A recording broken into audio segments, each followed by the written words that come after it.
What is up, my A-Push people? This is Mr. Winslow coming back to you with our review today, covering period 5. Now, period 5, according to the College Board, is going to cover all the time from 1844, which really begins with the election of 1844, and with it, the annexation of Texas. It's going to carry us through the contentious debates over slavery, through Manifest Destiny, through Westward expansion, through the Mexican-American War, through the incredibly tense 1850s. And the unit is going to conclude with both the Civil War and Reconstruction. It's going to end in 1877, just like Reconstruction does, with the election of Rutherford B. Hayes and the Compromise of 1877, which leads to the pullout of federal troops from the South, thereby allowing for local rule and Southern politics to once again affirm white supremacy via the Jim Crow South. So it's only really a 33-year window we're talking about today, but a whole lot is jam-packed into those 33 years. So let's go ahead and get started. First, as always, we'll take a quick look at what the College Board expects us to know from the key concept standpoint for this time period. First really dives in on expansionism and debate about what it looks like to be an expansionist country. And what citizenship looks like for various groups of U.S. inhabitants, both as we're spreading out and as America's diversifying from the immigration that I referenced in period 4 due to the market revolution. The second key concept is going to really dive strictly into the Civil War itself, what caused the Civil War, differences over slavery, ideological differences, and the way the 1850s contentious political debates pushed the nation into civil war. So 5.2 really is going to just dive in specifically on the causes that get us to the Civil War. And 5.3 is going to really speak to what happens after. Reconstruction, renewed debates about the power of the federal government, renewed debates about citizenship, what to do with freed slaves. We see the Reconstruction amendments living there, as well as the limitations that are present as the federal government attempts to expand citizenship and expand opportunity. The way in which that manifests itself in resistance in the South and throughout the nation. So there's just been 3 things. I like the way the key concepts are laid out a lot for period 5, in that it's expansionism and the debates that come with that. It's the Civil War and the causes of that, and then it's the outcomes of the Civil War as we talk ourselves through Reconstruction. So that's what we have to cover today.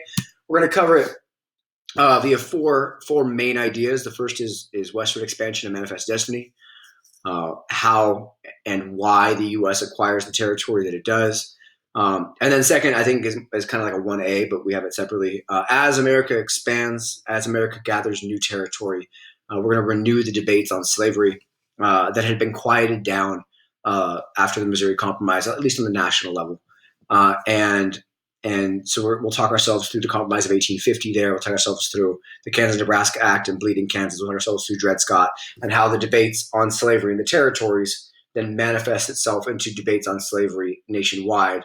Which is one of the reasons why we get to the Civil War. We'll talk to the Civil War and wartime politics, some of the things that Lincoln and the Republicans are going to do to push their agenda during the Civil War. We'll question, at what cost is it from a civil rights, civil liberty standpoint to win a Civil War, and then we'll end with Reconstruction, some of the successes, some of the shortcomings, some of the failures. And then that'll be with period 5. And then all we have left is 2 more after that, 6 and 7, and we'll be in business. Cool. So first I want to just kind of look at over time. I think this is a valuable way to look at the type of prompt that we might see on May 15th, but continuities and changes over time. We see the U.S. has always been an expansionist country. The U.S. has always pushed westward. The U.S. has often been defined by opportunities on the frontier, as far back as things like Bacon's Rebellion in 1676 is an example of conflict between those expanding and then the established elites that are in cities. So we see expansion coming in chunks. I think it's helpful to think of it that way. Right? That the first chunk of land is given to the U.S. Via the Treaty of Paris, 1783, which ends the Revolutionary War. And then that's a lot of land. Right? The U.S. is still pretty sparsely populated at that point.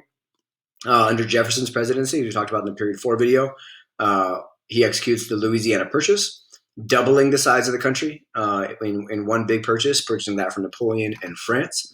And then America's pretty set there. Right? We've got this land almost about to the Rocky Mountains. through the Great Plains, the whole Mississippi River Valley. As we talked about in the end of period 4, we see a ton of population expansion westward, which is going to play a huge role as well. And then the last thing to point out here is the Missouri Compromise, right, which allows slavery in Missouri, but not anywhere else in the Louisiana Purchase. And it's going to allow slavery south of Missouri for the rest of the Purchase in what becomes Oklahoma, Arkansas, and parts of Louisiana.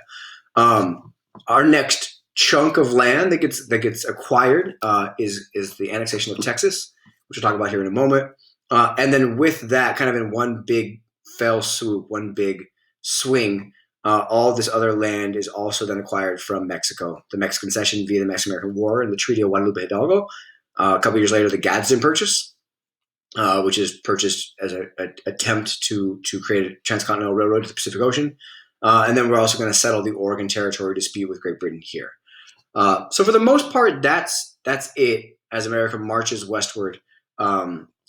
And just helpful to get your mind around the fact that it comes in big chunks, right? Louisiana Purchase, big chunk. Mexican cession, big chunk. Annexation of Texas, big chunk as well. Now, 1844 is a landmark election in this conversation because what 1844 does is it puts manifest destiny, it puts westward expansion, it puts expansionism in general like on the ballot for the American people to decide. In 1844, we've come out of the Panic of 1837 has subsided by now. America has elected William Henry Harrison, who serves as president for a hot month, and then John Tyler has been president for the previous 3.5 years, basically. And the country's kind of like in this limbo area, right? Tyler's a president without a party because he got elected as a Whig vice president, but he's not Whiggish enough for the Whigs. The Whigs don't trust him because he's a former Democrat. The Democrats don't trust him because he ran as a Whig. So John Tyler the country's in limbo until 1844. And 1844 provides an opportunity for the American people to make their voice heard on the issue of expansionism. Now, that's because of James K. Polk. Now, Polk runs as a Democrat, and Polk runs for president on a strong expansionist platform. What he says to the American people is, if you elect me, we're going to expand. We're going to get California. We're going to get Texas. We're going to settle the Oregon Territory dispute. His campaign slogan is 54-40 or fight, which of course alludes to his proclamation that he's going to get all of the Oregon Territory from Great Britain or we're going to fight them. So his rhetoric is very expansionist. It's very manifest destiny driven. If there's one presidency to attach to the manifest destiny ideology, it's most definitely Polk's. And the issue really at hand in 1844 is Texas. Texas, the Lone Star Republic, has won its independence from Mexico, and it is eager to join the United States Union, but also it's exploring its possibilities with becoming a little Great Britain. There's a lot of gray area there. So Texas really is the issue at hand. Henry Clay runs as a Whig for the 37th time. And he's going to try to take the Whig platform away from the expansionist rhetoric, right? He's going to try to say to the American people, like, no, we don't need to expand. We don't need to deal with Texas. It's going to cause too much sectional tension. He's right. But he's trying to argue that America should be more focused on other things instead of expansionism. Whereas Polk is basically arguing like, I don't really care about much else. We're going to expand. So we have two very different, divergent political platforms at play in the election of 1844, which is why we can gather a lot of valuable information from the results. So Clay is going to focus more so on like the Clay's American System type of programs, like internal improvements and renewing the national bank. Whereas Polk's going to be like, yeah, that stuff's all cool, whatever. We're going to expand. And what we see in the election is the American people side very strongly, at least in the Electoral College, with Polk. I wouldn't quite call it a mandate election because the popular vote is quite close. But from an Electoral College perspective, Polk wins in something of a landslide. Clay and the Whigs are going to win, those territories where Clay is very popular, like Ohio, Kentucky, his home state, Tennessee, and North Carolina. They're also going to win the traditional Whig strongholds of New England, which shouldn't surprise us at all because of the policies like the tariff and the bank and the infrastructure that would support New England's economic ideologies. But Polk wins everywhere else. Right? Polk wins by a pretty wide margin, and it's this win, amongst other factors that are worth diving into at a separate time. It's this win in this election that causes Tyler to, as a lame duck president before Polk takes office, to kind of sneak through in a pretty shady way through the House and the Senate a treaty to annex Texas. So that way Tyler can say, I annexed Texas. Look, I got Texas into the Union because I haven't done much else for my presidency. But he uses the election results here from 1844 as his justification. He says, look, Polk ran for president on this expansionist platform. He won the presidency on this expansionist platform. Obviously, the American people want this expansionist platform, so I'm going to use that as justification to annex Texas. So Polk takes the White House in early 1844, having won a pretty significant margin in the Electoral College for the presidency, and also having the issue of Texas, for the most part, taken off the table because it's already been annexed by the time he becomes president.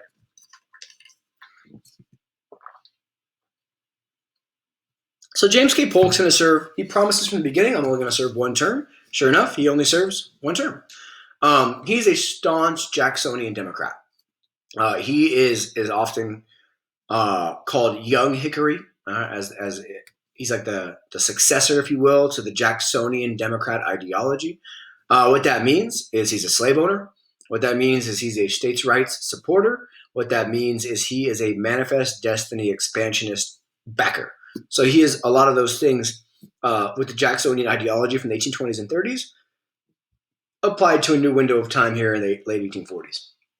The four things that he promises for his presidency: first, an independent national treasury, so to get rid of the national banking system and remove government support for banking. Lower tariffs, which should sound like both of those first two things should sound just like Jackson because it's true.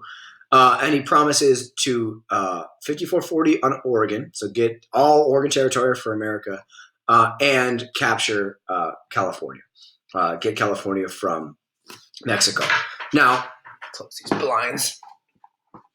Sorry about that. A little bright out there.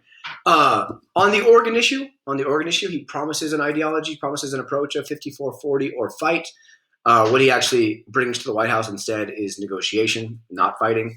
And quite early in his presidency, the Oregon dispute is settled by just splitting the territory at the 49th parallel, giving Great Britain everything north of modern-day Washington and giving the United States everything south of modern-day Canada on the West Coast. So that issue is settled peacefully. That issue is settled without conflict.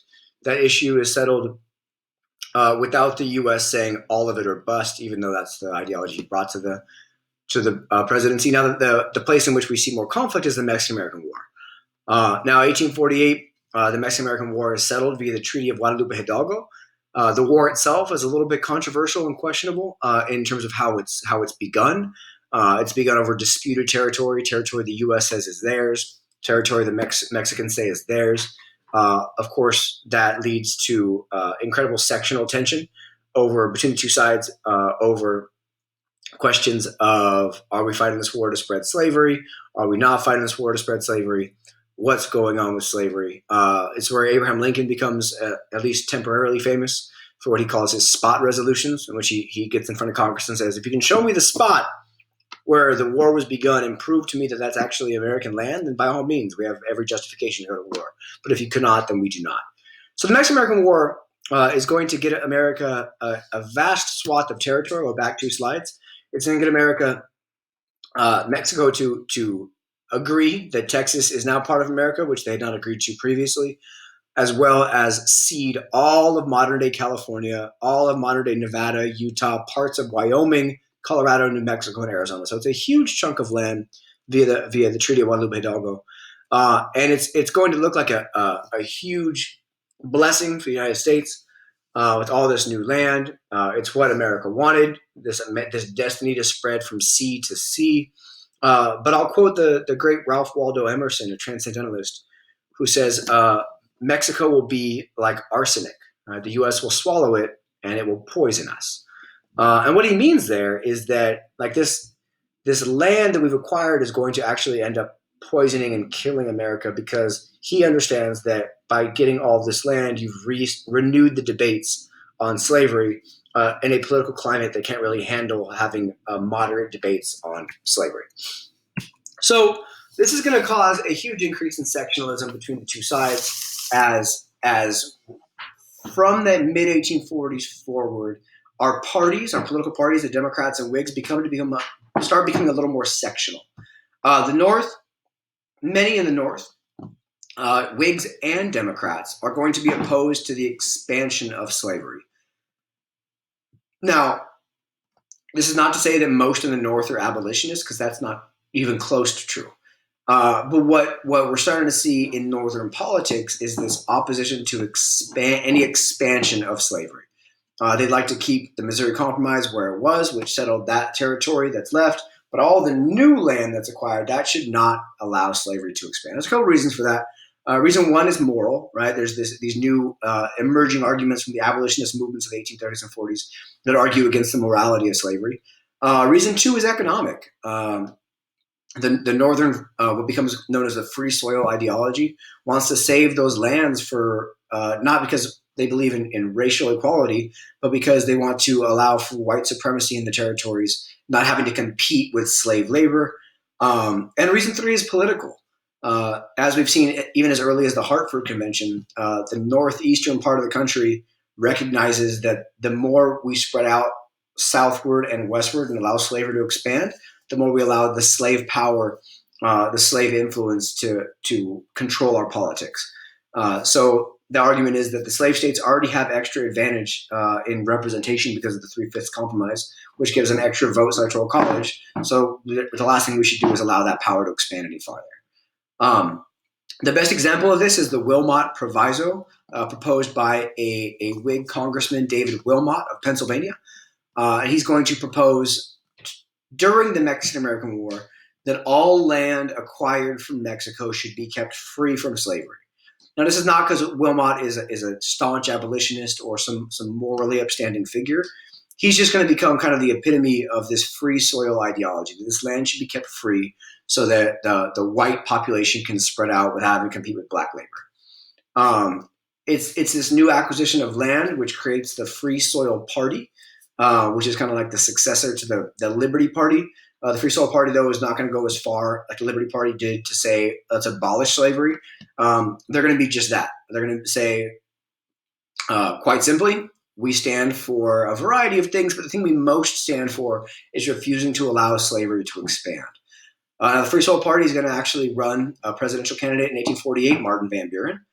He's going to do not so good, but it's going to demonstrate to the South, it's going to kind of tell the South that their fears are correct, that the northern states are anti-slavery, they're coming for their slaves, so the South can have to double down on slavery and defend it extra aggressively.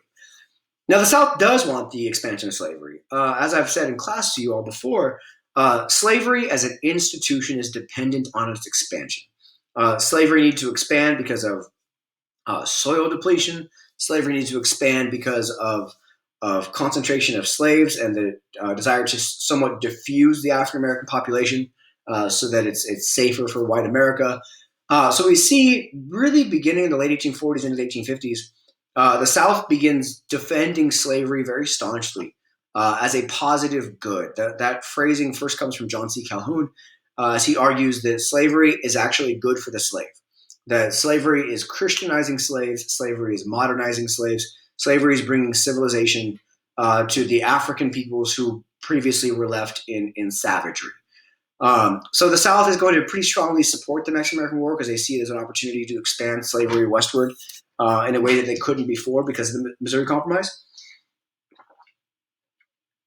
And one way in which the South is going to kind of tacitly support expanding slavery without saying they're going to expand slavery is the ideology of popular sovereignty. That says, like, why don't we let the federal government have no say in this and just let the people who settle anywhere decide for themselves if they want to have slavery or not. So that really is where our sectionalism, our sectional issues lie. Now that America's acquired all this territory, it's been settled law that slavery can't expand northward into Louisiana territory because of the Missouri Compromise. So now the renewed sectional debates comes on over what to do with the land acquired from Mexico. Now, this is not the first time in which slavery has become a big issue. This is not the first time in which sectional North versus South problems have become a big issue. As early as the Constitutional Convention, We see the Three-Fifths Compromise being added to appease the South in terms of counting slaves in their representation numbers. We see the Slave Trade Compromise being added as well, in which Congress promises not to interfere with the international slave trade for 20 years, making the South happy as well. Even early in the Republic, our first couple years as a nation, our first two political parties are largely regional, as we see much more Federalist support in the North and much more Democratic Republican support in the South. Our first nullification crisis demonstrates a ton of sectionalism as well, as Jefferson and Madison, via the Kentucky and Virginia resolutions, are going to attempt to nullify the Alien and Sedition Acts passed by the Adams administration, again with more support from the South and the West. Even the Hartford Convention during the War of 1812 demonstrates a ton of sectional problems, as the New England Federalists are going to team up to try to change the country to better benefit them. They're then later portrayed, of course, as disloyal, leading to the end of the Federalists, but it does demonstrate a North versus South divide. And then a lot of that is solved, at least from the slavery perspective, via the Missouri Compromise of 1820, which establishes that 36-degree 30 line, so that slavery can have a dividing line, which is supposed to solve the problems. But then all that really does is leads both different regions of society to develop very different societies, which will then only increase sectionalism later. Now, even in the Jacksonian era, right before this, we see a series of sectional issues. The second nullification crisis, which of course comes via South Carolina, and the tariffs, are going to cause some sectional outrage, as the South feels like the tariff is attacking them and their way of life, because it supports industry at the expense of agriculture. Even Jackson's War on the Bank, disagreements over Clay's American system and who should fund internal improvements, demonstrate sectionalism. But never before in American history did we get to a point like the 1850s in which sectional issues over slavery will dominate politics for the next 8, 10, 12 years, leading directly to the Civil War. So why is this? Why is the South so heavily dependent and in defense of slavery? The answer is cotton. Cheap cotton has really allowed the Southern economy to absolutely boom, as the market revolution and the early industrial revolution in both the northeastern states and Great Britain are going to lead cotton to become the most profitable crop that can be grown in the world. There's such demand in northern factories and textile mills. We talked in period 4 about like the Lowell girls in these textile early factories. Great Britain as well is going through cotton very quickly in this textile boom, which is this demand means that the South wants to grow more and more and more and more cotton. And that demand for cotton means the South will become more and more and more heavily reliant on slavery. So King Cotton really is responsible for economic growth in the North and the South. Southern planters are going to be very rich off of cotton, but northern shipping and northern manufacturing is also going to be very rich off of cotton as well. So cotton's good for the entire nation's economy. And it's going to skyrocket to the 1830s, 40s, 50s, and 60s, really starting after the cotton gin with Eli Whitney and the idea of interchangeable parts makes cotton easily harvested, which allows it to be much more mass-produced and mass harvested. So really, it's the 1820s, 30s, 40s, 50s that pushes our cotton production westward and increases our cotton production significantly. In the 20 years before the Civil War, from 1840 to 1860, the South's going to produce over half of the cotton in the world, which is remarkable. And cotton's going to account for over half of the things that the U.S. is shipping out, over half of the U.S. exports. So we can see that our entire economy is very wrapped up in cotton. In addition, the most industrialized country in the world that's producing the most textiles is Great Britain. And 3/4 of the cotton that is used in their textile mills also comes from the U.S. South. So we see in these maps, Southern cotton production really is beginning along the Appalachian Mountains here in like inland South Carolina and Georgia in 1820. By 1860, it looks like this. And if I showed you a map of slavery, it would look very similar in terms of slave density also moving westward and southward to what becomes known as the Cotton Belt or the Black Belt, called the Black Belt because of the rich, dark soil that epitomizes these areas from Louisiana all the way through Mississippi, Alabama, Georgia, and then inland South Carolina. So what this means is that the South's not willing to have an authentic discussion about the future of the institution of slavery, because they are so reliant by the 1840s and 50s on slavery. Their entire economy is wrapped up in cotton, which is reliant on slavery. So what happens is America acquires this land from Mexico at a time that America, as a political entity, probably can't handle the incredibly increased debates about what to do about slavery at that time. So what we see in 1850, because of these renewed debates on expansion of slavery, is a new compromise that's supposed to solve the problems. Now, California is going to be admitted to the Union as a free state because that's what California applied to become into the Union as a free state. And John C. Calhoun, our old friend from South Carolina, is going to be vehemently opposed to the idea of adding California as a free state. He said, "I trust that we shall persist in our resistance to the admission of California until the resistance of all of our rights or disunion." Right? You give us what we want. We've borne the insults and the wrongs of the North long enough. Give us what we demand, or we're out. And what they're demanding is that slavery should be able to expand anywhere else in the territory acquired from Mexico, and that slave property that escapes to the south, from the south to the north, should be captured and returned with guarantees by the federal government to enforce these fugitive slave laws. So the South is demanding a lot if they're going to accept the admission of California as a free state. The compromise itself is crafted by a variety of individuals. Henry Clay, Stephen Douglas are responsible for the compromise of 1850. And what the compromise says is, first, California is a free state. I put on the slides here who wins each part of the compromise. The North wins that. California, by 1850, has become the biggest supplier of gold for the country because of the gold rush that takes place in 1848 and 49. But the rest of the Mexican cession, so all this other territory, what becomes the Utah Territory, the New Mexico Territory, all that territory, the government will not decide if slavery will be allowed there or not. Popular sovereignty, allowing the people that settle in those territories in those states, that will decide if there will be slavery there or not.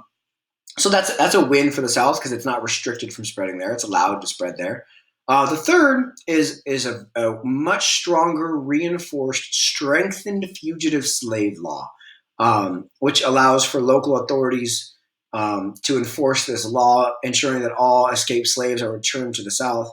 This is what the South really wants. I put for who won this part of the compromise. The South wins this part of the compromise, at least in the passage of the compromise of 1850. But in the long run, this actually ends up being a win for the North. Because as these former slaves are gathered up and captured and removed from the communities that they have settled in, it really exposes to northern cities the cruelty at which slavery operates, that it would do such things to regain their lost property. So the South really wants this fugitive slave law. It does get enforced, but that often only leads to an increase in sectionalism over slavery long term. The fourth part is less important. The Texas boundary dispute is settled. The Texas debt dispute is settled. As you can see here on the map, Texas is claiming to have a bunch more land than they do. That's what caused the Mexican-American War in the first place. And they're going to give that land that they're claiming back to the United States to use as other territories. And the fifth is very important as well. The slave trade is abolished in Washington, D.C. Not slavery itself. Slavery is still legal. But as of 1850, it's illegal to buy and sell slaves in Washington, D.C. So that's a win for the North, as the abolitionists have been asking Congress to regulate slavery where they can. There's this recognition that Congress has no authority to regulate slavery where it already exists. That's a state issue. But Congress has authority over the territories. Congress has authority over Washington, D.C., and it should use that authority to regulate slavery there, which it doesn't quite do in 1850, but it does at least abolish the slave trade. So it's a compromise that both sides can feel okay with. But long term, it actually becomes very ineffective at solving the sectional tension between the North and the South. Northern states are going to pretty immediately begin nullifying or fully ignoring the Fugitive Slave Act. States like Massachusetts are going to pass what's called personal liberty laws, which are going to basically, on a state level, make it so that locally the Fugitive Slave Act can't be enforced. It's going to infuriate the South even more. And then via what's now seen as this authorization of the expansion of slavery into the territories, we see the abolitionist movement gaining strength in the 1850s because of this, as well as the growth of nationwide anti-slavery politics. So abolitionists are operating kind of out of the political sphere, in like the sphere of public opinion, but we start seeing even in political spheres as well this growing question about the future of slavery. So, much better. A couple things happened in 1850 as well from a literature standpoint that are worth noting. It's helpful because these are two documents that you might well see on a GBQ. The first is Uncle Tom's Cabin. It's written in 1852 by a woman named Harriet Beecher Stowe. Her name might sound familiar. Her father, Lyman Beecher, is a Second Great Awakening evangelist. Her sister, Catherine Beecher, is an antebellum reformer as well. And she's an author. In 1852, she writes Uncle Tom's Cabin, which is going to portray slavery in a very, very brutal, negative light. It's going to really humanize the slave experience, humanize the slave family unit, and really makes the white South look quite oppressive and violent and inhumane. It becomes a best-selling novel. It sells like wildfire all over the North. It becomes a best-selling novel in Great Britain as well. And this is really going to help fuel the abolitionist movement by helping keep slavery in the front of people's minds so they can no longer ignore things that aren't visible to them in their day-to-day existence, like often was the case. Now, 1857 comes a second book, which is very different, but it's actually going to have somewhat similar consequences. Hinton R. Helper is a white Southerner. He's going to write The Impending Crisis of the South in 1857, in which he's going to take a different approach, but also argues that slavery is actually a damaging institution to the white South. That because of slavery, the slave power has created an oligarchy in the South, in which the only people that have political and economic and social power are the slave-holding elites. And it's them that's holding back the South from progressing like the rest of the world into a more industrialized and modernized and educated society. He's going to argue that the plantation system is going to actually be bad for economic advancement. And slavery is, of course, oppressive to slaves, but it's also oppressive to poor whites who get all their information from the slaveholding elites that are selling them a false bill of goods. So both books are going to be suppressed in the South pretty aggressively, but are going to have significant consequences for the way in which America looks at and thinks about slavery. Now, after 1850, we see a short-term decrease in sectional tension as the compromise is supposed to solve these problems. That's all going to get ripped off in 1854 via the Kansas-Nebraska Act. Now, the Kansas-Nebraska Act is going to deal, here on the map, with the rest of this territory from the Louisiana Purchase, the rest of the Louisiana Territory. Now, as we know, slavery is not allowed to expand there because of the Missouri Compromise. And the Kansas-Nebraska Act is actually going to repeal that. It's going to overturn that. The Kansas-Nebraska Act is going to be authorized by or authored by and pushed by Stephen Douglas. Stephen Douglas, of course, is a senator from Illinois at the time. And what he wants is the transcontinental railroad that is being proposed to be built to go through his home state of Illinois, because he knows that the railroad would be good for his state's business, good for his state's infrastructure, good for his state's population. But he knows that the South would never agree to that because the South wants the transcontinental railroad to go through southern states. So his proposal to get southern support for his railroad is to take the rest of this territory and formally organize it, instead of just unorganized territory, into a Kansas territory and Nebraska territory. We're going to formally organize it into these two territories. And we're going to say, you know what? I know slavery wasn't allowed there in the first place, but we're going to allow slavery to expand there if slavery chooses. All right, so we're going to overturn the Missouri Compromise, and we're going to use the concept of popular sovereignty to let those people that settle in Kansas and those people that settle in Nebraska to decide for themselves if they want to have slavery in their state, territory, or state or not. Now this act ends up being successful for Stephen Douglas as he wins his railroad. He wins Southern support. The South votes for his railroad because they see, oh, look at this. We have a new territory we can spread slavery to. That's a win for us. It repeals the Missouri Compromise, which had for 34 years not allowed slavery to expand into these territories. And what it also does is it really kills the Whigs. The Northern and Southern Whigs are going to divide very strongly on the Kansas-Nebraska Act, ending the Whigs as a national party, and then with it ending the second two-party system of Whigs and Democrats that had carried us through the 1830s and 40s and part of the 50s. Now, the effects of the Kansas-Nebraska Act are sudden, and the effects are dramatic. The first effect is the Republican Party is formed, picking up the pieces from the crumbling Whigs in the North, picking up some of the other various groups like the Free Soil Third Party that had run a presidential candidate in 48, picking up some of the leftover Liberty Party members from the early 1840s. The Republican Party is going to be formed specifically in response to the Kansas-Nebraska Act. On a very clear platform that says we should not allow slavery to expand anywhere past where it has already expanded. So the Republicans are going to be like a new and improved version of the Whigs, still with Whig ideology of a strong, active central government, a loose interpretation, banking, infrastructure, finance, industry. But they're going to add in this very clear argument that slavery should not expand. Now, the second effect is violent and bloody. It's called Bleeding Kansas, as both Northerners and Southerners are going to flood into Kansas to try to make Kansas either a slave or a free state. That's going to lead to a little mini civil war breaking out with a lot of guerrilla warfare and warring factions between the two. For a short time, Kansas has two governments, a pro-slavery government and an anti-slavery government. The pro-slavery government in Lecompton, the anti-slavery government in Topeka. So both sides are really trying to exert their control over Kansas. And a little spot in the middle of the country that nobody cared about 2 years prior really becomes the hot spot that launches what becomes the Civil War. Here's this very famous cartoon that I thoroughly appreciate and enjoy, coming from the Republican standpoint, that what the Democrats are doing with the Kansas-Nebraska Act is forcing slavery into a place that had no interest in being slavery in the first place. This Democratic platform, we see people like Stephen Douglas forcing slavery down the throat of free soiler, and we see on the platform that first they're going to come for Kansas, then they're going to come for Cuba to spread slavery there next, and then they're going to come for Central America. So it's this philosophy of the Republicans that the Southern Democrats will never stop trying to spread slavery.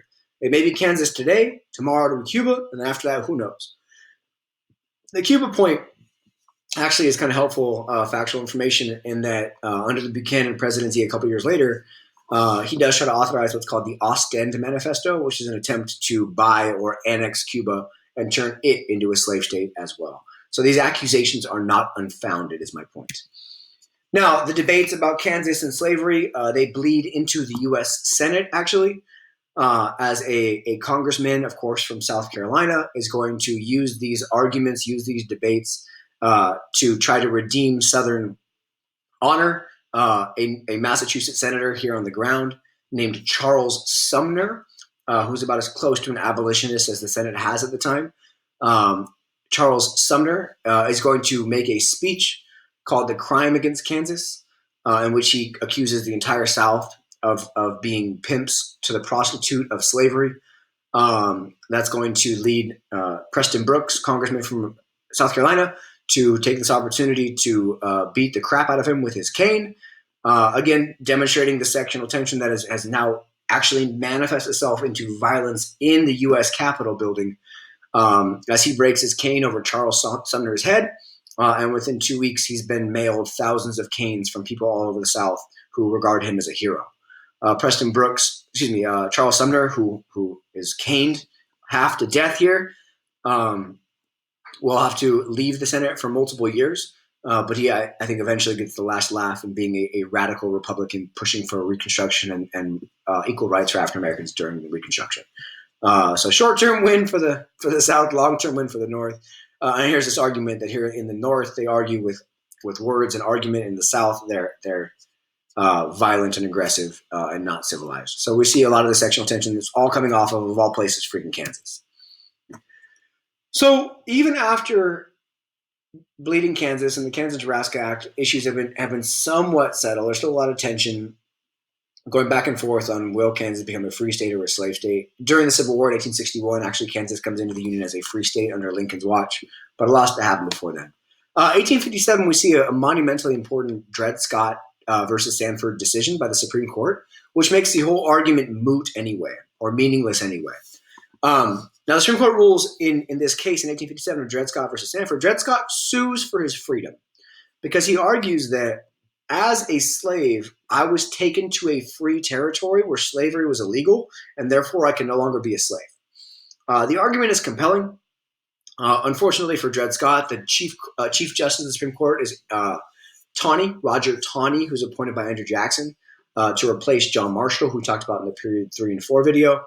And Roger Taney is a states' rights supporter. Roger Taney is a Southern slaveholder. So Roger Taney is going to rule a couple things that are monumentally important. First, that the Supreme Court had no business even hearing this case in the first place because Dred Scott was black, and black people are not citizens and thus do not have the right to bring lawsuits to a court, let alone the Supreme Court. So that's the first ruling that Taney makes. The second is that Congress had no authority to say where slavery was allowed or not allowed anyway. That what Congress did by outlawing slavery north of that 3630 line, that Congressional Act of 1820 and the Missouri Compromise was actually unconstitutional. That Congress doesn't have the power to do that, right? Taney's going to take a strict interpretation of the Constitution, and that the Constitution doesn't say Congress can authorize where slavery can and can't go. Therefore, Congress can't. He's going to also side strongly with the idea that slaves are property, and Congress has no right to regulate where you or I can take our property because it's our private property. That's one of the foundations of American political thought. So what this does by making the Missouri Compromise unconstitutional is basically says that Congress has no power to say yes or no on slavery anywhere, and thus slavery in theory is legal everywhere. Monumental decision, infuriating Northern abolitionists. The new Republican Party that's formed in 1854 as a result of the Kansas-Nebraska Act is going to look to this as really a rallying cry to gain more support for their cause of pushing back on the expansion of slavery. And the South, again, thinks they, like the Compromise of 1850, like the Kansas-Nebraska, they've won this round because their Southern supporter, Roger Taney, has sided with them, and now slavery can expand wherever it wants to expand.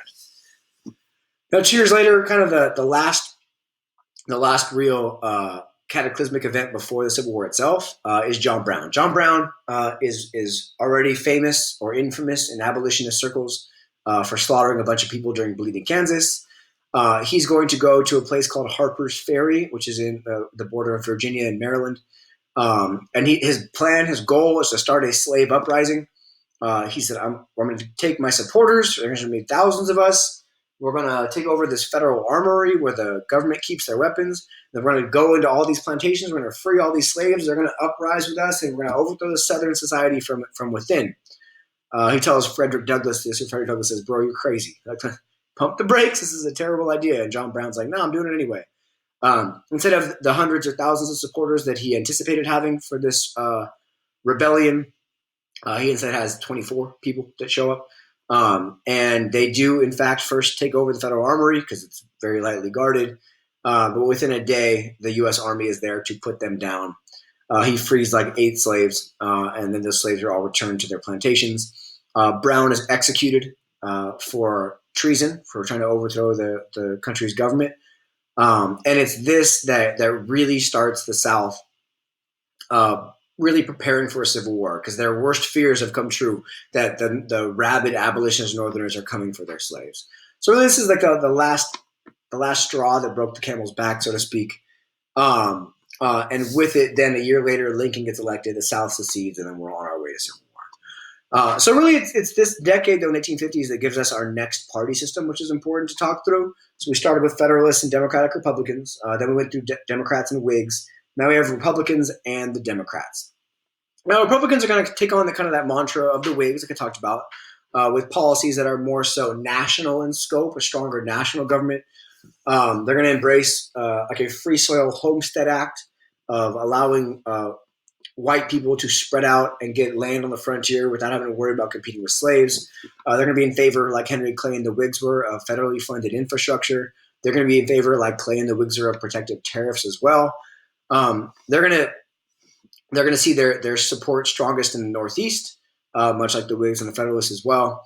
And they're going to appeal to businessmen and industrialists and business professionals later, once African Americans are freed and allowed to vote, to African Americans.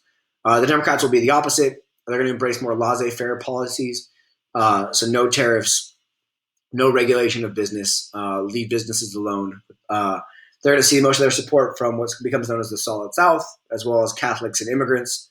And they're going to appeal to what's been the Democratic ideology since Jefferson. Laissez-faire, traditional Democratic philosophies, small government, hands-off government.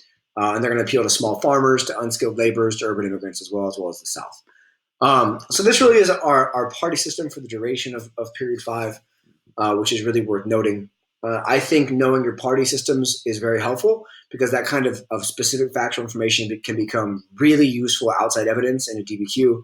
Being able to reference what the Whigs believe or what the Democrats believe, I think is the things you should have in your back pocket to be able to reference because it will apply no matter what the essay prompt is. Now, 1860 gives us, I think, without question, the most consequential election in U.S. history.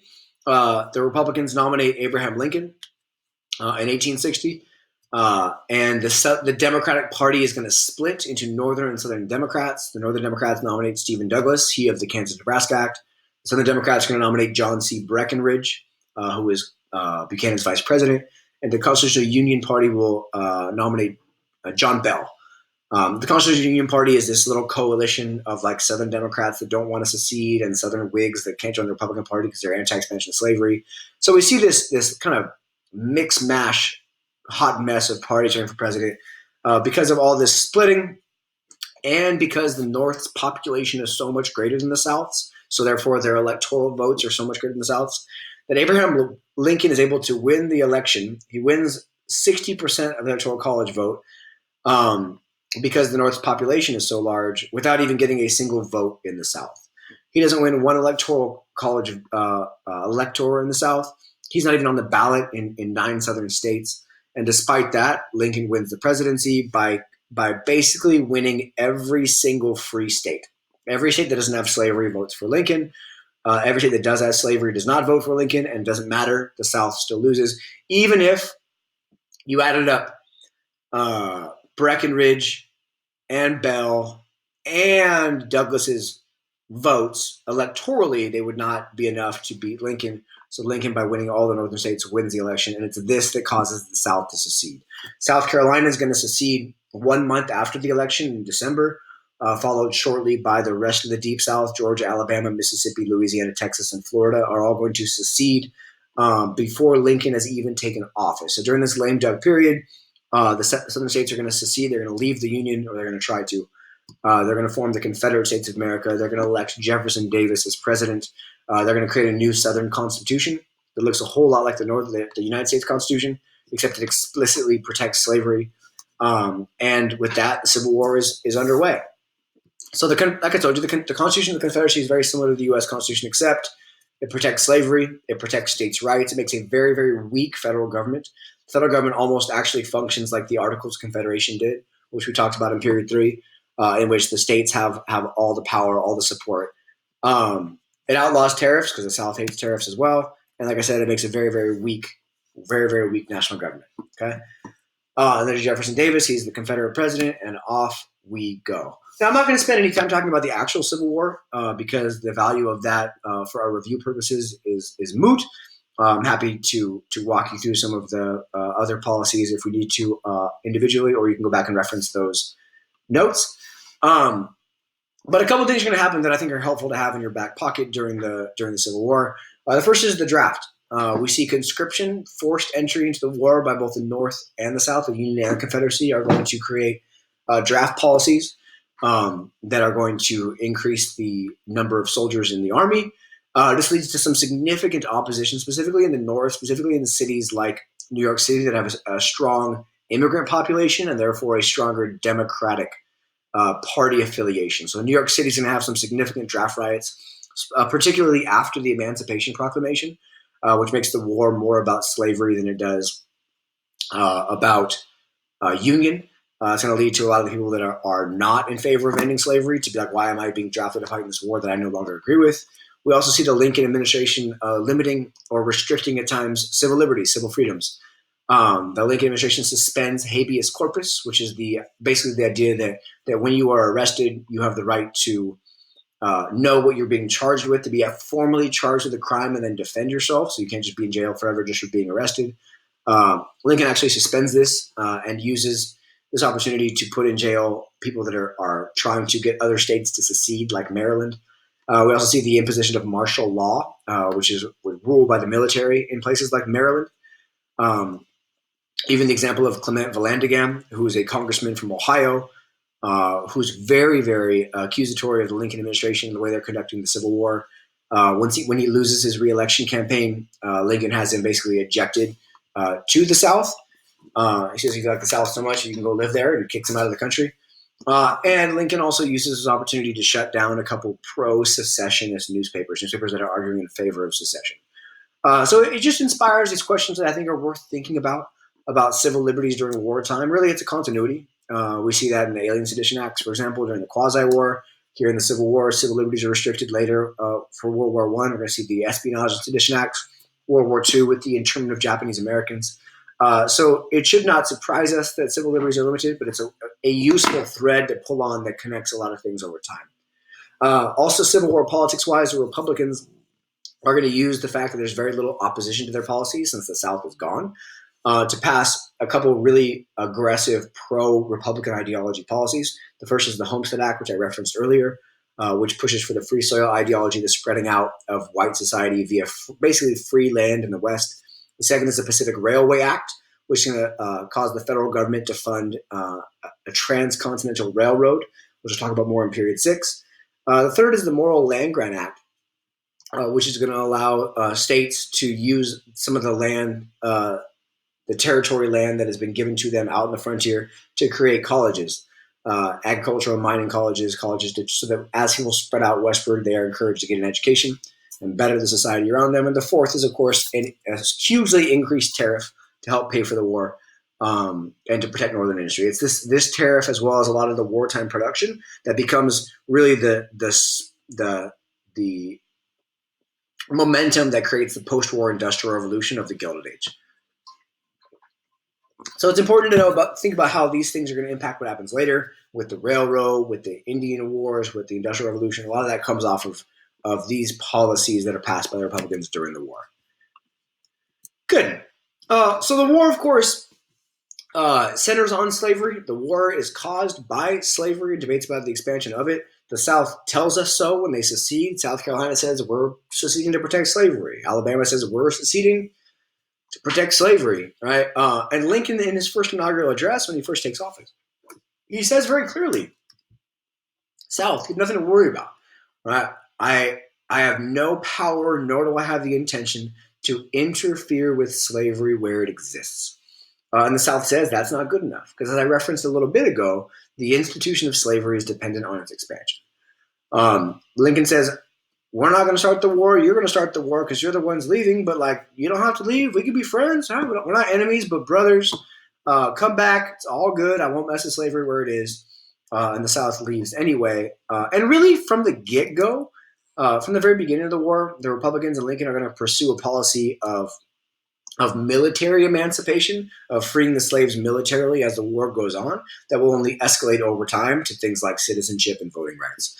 Early in the war, we see confiscation acts that are passed by Republicans in Congress, which basically categorize slaves as valuable property to the Southern war effort. And because they're valuable to the way the South can fight the war, they can be confiscated by the Union Army when the Union Army is present.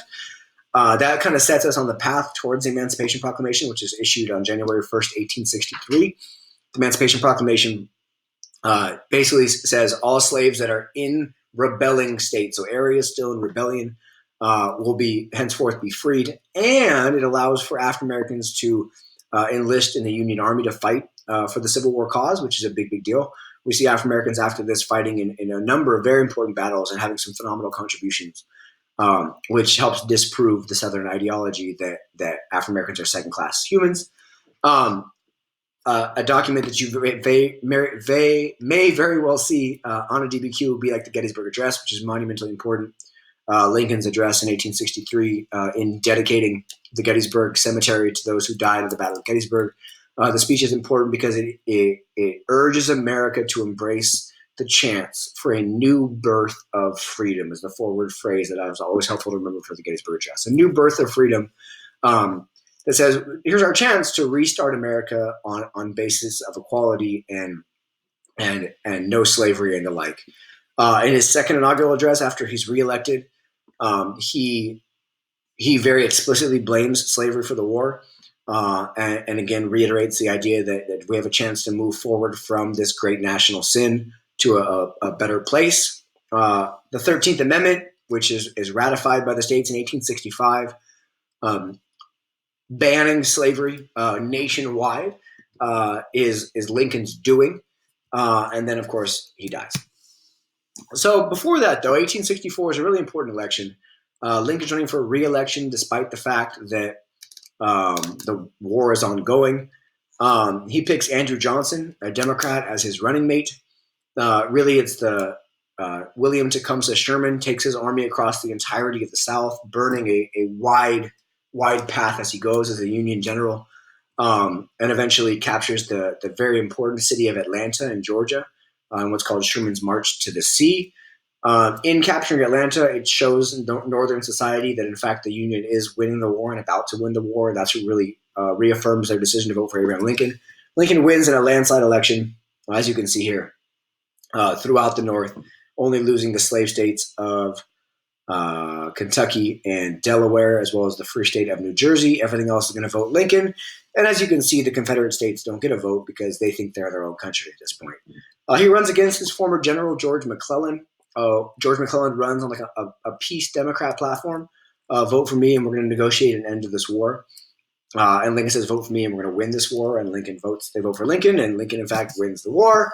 The war is over, settled at Appomattox Courthouse in April of 1865.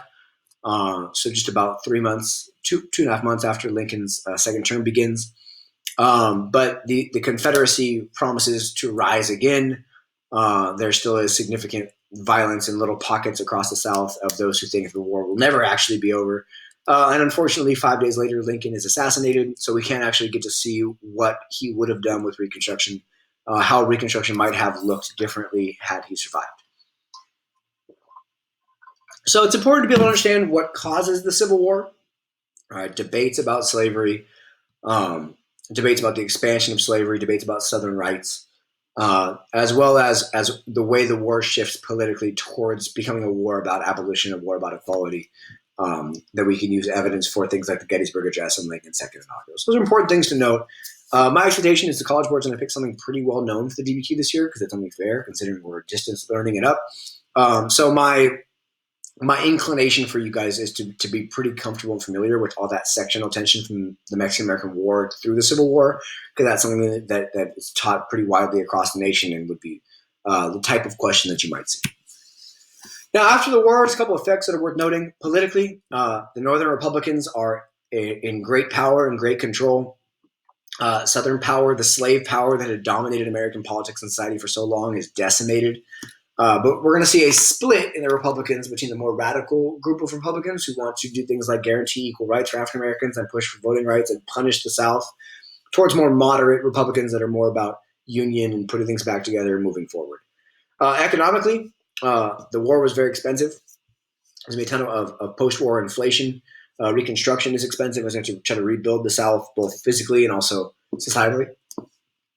We see during the war a huge increase in wartime production, like all wars. And we see during the war government support for industry via things like the Pacific Railway Act for infrastructure, a new high tariff, a more regulated banking system.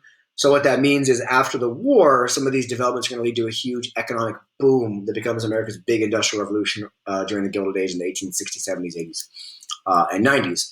And then socially, of course, one of the biggest outcomes is, of course, emancipation of slaves, which happens via both the Emancipation Proclamation and the 13th Amendment, which affirms that in the Constitution forever. Women also see an increased social role based on their contribution during the war. We see, for example, the formation of the Red Cross for nurses, with Clara Barton founding that organization. She's a famous now Civil War nurse. So women's role is increased like it often is during war, which is a worthwhile effect to note as well. So now the war is over. What comes next is, what do we do about the South? What do we do about society? What do we do about the former slaves? What do we do about the economy, right? And we're going to see, just like we've seen elsewhere, this is not the first time we've seen a spectrum like this. We're going to see a wide political spectrum on Reconstruction. On the far left, the most radical are people like Thaddeus Stevens and Frederick Douglass, who are going to be asking for things like equal rights for African Americans, land from the government for African Americans, support for African Americans via education, via things like the Freedmen's Bureau, that are all about punishing the South because it's the South that brought us all these problems. Right? They're going to be strong in favor of federal supremacy, black civil rights, and using the military in the South to occupy the South while we work to uplift black society as punishment for what the South did during the Civil War. We're going to see more moderate approaches here in the middle. Those are our two our two non-Johnson presidents during Reconstruction, as there's Lincoln and Ulysses S. Grant, who are both moderate. They don't quite want to punish the South, but they still strongly believe in federal supremacy and emancipation.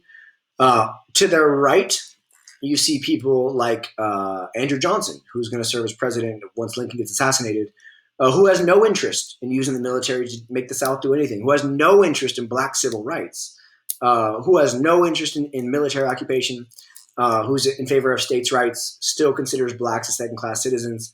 Johnson famously says, "The Union as it was, the Constitution as it is." Meaning, let's put the country back to the way it was. Let's not mess with the Constitution. We ended slavery. That's where we should stop. Everything else from here should be up to the states to decide for themselves.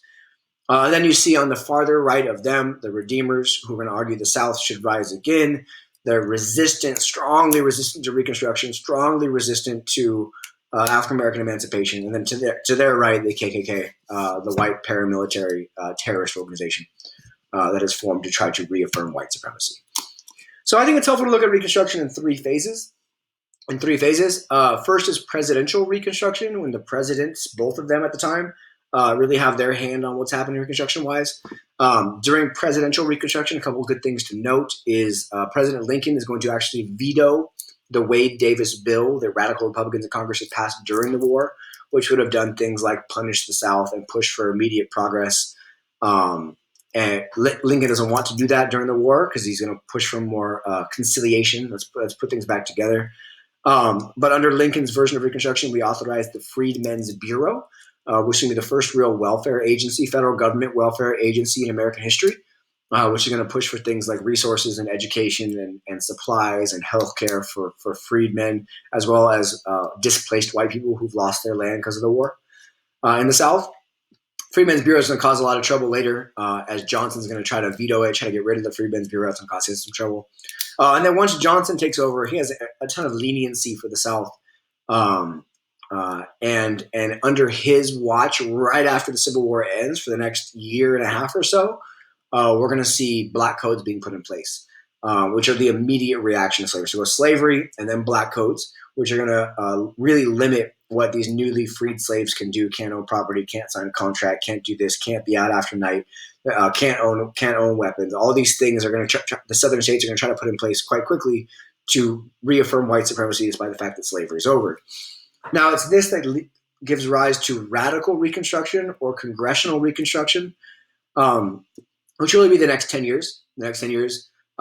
Starting in 1866, 1867, the Republicans get a super majority in the House and the Senate, meaning that they have over 2/3 of the representatives, meaning that they can override any veto. So they can pass a law that Johnson doesn't like, Johnson can veto it, and they can override his veto with a 2/3 majority, which really makes President Johnson worthless because he loses his veto power. It means they can pass whatever laws they want. And it's here in congressional radical Reconstruction where we see the big examples of social progress. The Civil Rights Act of 1867 and the 14th Amendment, which guarantees citizenship for all people who were born in America, birthright citizenship. It's the 15th Amendment, which guarantees voting rights for African Americans. So it's during congressional Reconstruction where we see some of those real short-term victories for the African American community, for American equality as a whole during Reconstruction. And then after, they're going to impeach Andrew Johnson because he's getting in the way of Reconstruction. He's not going to be removed from office by one vote, but he becomes the first president who's impeached for trying to get in the way of Reconstruction. It's a more complicated story than that, but we can cover that at a different time. And then after that, after congressional Reconstruction, we see redemption. Meaning the South redeems itself, in their own eyes at least. It's after the Compromise of 1877 that I mentioned at the very beginning, that we pull federal troops out of the South. The Supreme Court's going to take a very limited interpretation of what the 14th and 15th Amendment actually does. allowing states to decide who can vote, states to decide things like citizenship rights, which is going to lead the South to then embrace white supremacy again with a very limited view of African American contribution, which is why we'll see what's called the Jim Crow South from 1877, by 1880 most definitely, all the way through into the civil rights movement in the 1950s and 60s.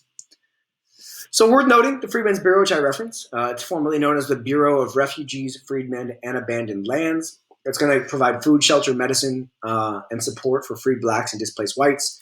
It's here where we start seeing a lot of the historically black colleges and universities in the South being created to educate these former slaves who've had no access to formal education. The argument there is if we're going to expect them to be contributors to normal society, then we should expect that they're educated. They know what's going on, so we should educate them. The Freedmen's Bureau has become a big point of contention between the North and the South, as it's viciously attacked and ridiculed by Northern racists who argue why we're spending all this money to support black people who've been freed from slavery. It's also going to be very, very viciously attacked by bitter Southerners who are mad that the federal government's there to support their former slaves and their uplifting. Now, these radical Republicans are very much worth noting. Thaddeus Stevens, who we talked about a little bit ago, and Charles Sumner is back after being beat with a cane half to death.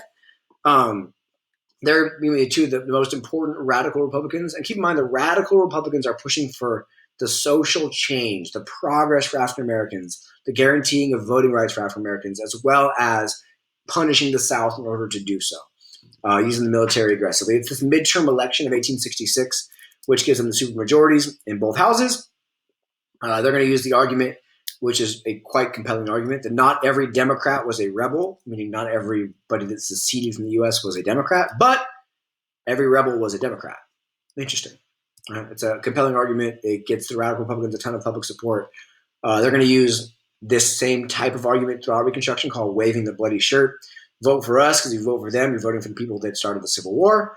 And it's these radical Republicans that authorize the 14th and the 15th Amendments, which guarantees things like citizenship, equal protection of the law, due process, which kind of then goes against what Dred Scott's decision said, so that all people are entitled to due process of the law, whether they're citizens or not.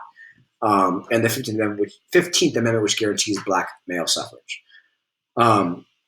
Now, we see a ton, even in Northern society, a lot of anti-radical Republican propaganda. This piece right here, I think, is quite eye-opening, as it argues that the radical Republicans are only looking out for this caricature, this incredibly racist caricature of a black man. So it's not just a North versus South issue as well, but it's also a radical versus moderate view in the North, too. Now, throughout Reconstruction, we're going to see significant white Southern resistance, really starting from as soon as the war is over. There's an argument that the South will rise again, that the Civil War is never actually over, that the armies just gave up, but Southern society will always fight against emancipation and black equality. We see white leagues being formed all over the South that will eventually evolve into what's known as the Ku Klux Klan, first founded in 1867 by Nathaniel Bedford Forrest, who is a former Confederate general in the Civil War. And as we can see from this Thomas Nast cartoon, which is just exceptional, that the White League and the KKK are working together to put African Americans in a situation that is, according to Thomas Nast, worse than slavery. And we see even right here the line from Andrew Johnson, "the Union as it was," right? So they're using the president's own language trying to reaffirm white supremacy. This is a white man's government. So what this cartoon is implying is that Andrew Johnson is also complicit, and his ideology is complicit in this reaffirmation of white supremacy in the South. The radical Republicans are going to pass the Enforcement Acts of 1870 and 1871, which gives the U.S. military the authority to put down the KKK. Short term, that will be successful, but long term, it's this KKK ideology that gives rise to the Jim Crow South and the reaffirmation of white supremacy. So long term, that's going to eventually, you can't use the military to enforce order forever. And what we learned in class is that it's very difficult to reform somebody who does not want to be reformed. Now, one thing that causes American society to turn away from Reconstruction is the Panic of 1873. About 8 years after the war, by now Ulysses S. Grant, former Civil War Union general, was president after Andrew Johnson. The economy goes into a severe recession. It's caused, like every panic, by overexpansion of something. In this case, what's been overexpanded is Civil War currency. all the inflation that's caused by all the printing of paper money during the Civil War is going to cause a bunch of post-war inflation. And we have a huge amount of economic growth in the 10 or so years towards the tail end and into the decade after the Civil War. Maybe we've expanded our industry too far. Our production has expanded too far. Our railroads have expanded too far. And now we're producing more than there's demand. So this combination creates a pretty bad financial downturn. This is no different than every other panic, and that it's always overexpansion of something, whether that be credit, the stock market, land expansion, or the Panic of 1819. Right? That every panic is caused by too much growth in a specific sector. And because it's the Republicans who were in power during the Panic of 1873, we see people increasingly turning to Democrats to try to fix these economic problems.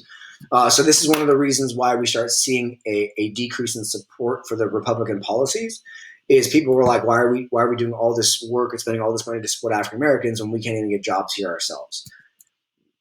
So it's all of these things are going to lead to this end of Reconstruction. Reconstruction going to fall. The Panic of 1873 is chief amongst them, which is worth noting. The second is Grantism. During Grant's presidency, we see a ton of scandals like the Credit Mobilier scandal, the whiskey ring scandal, and all these scandals when they're exposed. It's not just that the American people are negatively impacted by them. They're really not. It just causes the American people to no longer trust the government. And if the Republicans are in power and they're using all these policies to push for Reconstruction, and we no longer trust the Republicans, then that's why we start seeing support leaving Reconstruction, because support is leaving the Republican Party as well. We see over time the Norths become less excited about Reconstruction. Because how excited can you be about reforming a people, a group, a society that has no interest in reform? And the American public becomes increasingly preoccupied with what's happening in the West, not what's happening in the South. In the West, we see the end of our Indian Wars that we're talking about a little bit in Period 6, the expansion of the railroad, expansion westward, this renewal of like manifest destiny type of ideals, but with population spreading quickly. And with that, we have less attention to be paid to the South. Now, the election of 1876 is the final straw, as it's a contested election between Rutherford B. Hayes, the Republican, and Samuel Tilden, the Democrat. Now, both sides say they won the election. It gets quite complicated, but a compromise is reached that basically says Hayes, the Republican, can be president. He takes the presidency if he removes federal troops from the South. The federal troops being the last group there to try to guarantee black equality and black fair treatment. He agrees. In addition, 2 Southerners have to be named to his cabinet, and the federal government has to pay money to help to develop some Southern infrastructure. So with the federal troops being taken out of the South, Reconstruction is officially over via 1877, but you can really make an argument that it had been crumbling for a couple years before that. Now, as Reconstruction ends, a couple things. The Jim Crow South replaces it, as I've already referenced. The Jim Crow South is going to create a society in which white and black spheres are different from each other, and different opportunities, different access, different resources, different all that. That's going to actually be upheld by the Supreme Court in 1896 with the Plessy versus Ferguson decision, which upholds the idea of separate but equal. You can have 2 separate societies as long as they have equal, 2 separate opportunities as long as they're equal. That's going to lead to things like black and white schools, black and white water fountains, etc. And then very, very quickly, and then for the next 60, do some math in my head real quick, next 85 years, disenfranchisement for blacks in the South. The loss of the right to vote, despite the 15th Amendment, by things like literacy tests and poll taxes and grandfather clauses, etc. So Reconstruction, some really cool short-term successes like citizenship and voting rights. We see black people serving in Congress for the first time from places like Louisiana, and the Freedmen's Bureau success and these attempts to uplift the former slaves, but then long-term white Southern society wins for the next 80 years via the Jim Crow South. So that does it for Period 5. A couple of things that I'd make sure we're really aware of from just a broad essay topic type of approach is continuities and changes for westward expansion, right? And that the continuity, America's always been expansionist. The change, the manifest destiny approach behind it in terms of God-given right and the real desire to spread slavery. Other big thread, causes of the Civil War, short-term and long-term. Long-term, expansion of slavery. Short-term, election of Lincoln. And then I think there's a really ripe opportunity to talk in an essay about some of the successes and shortcomings of Reconstruction. So prompt, like evaluate the extent to which Reconstruction was successful in achieving its goals, I think is a reasonable way to think about things. So that's it for period 5. I look forward to seeing you quite soon for our period 6 video. And as always, please reach out if you need any help at all.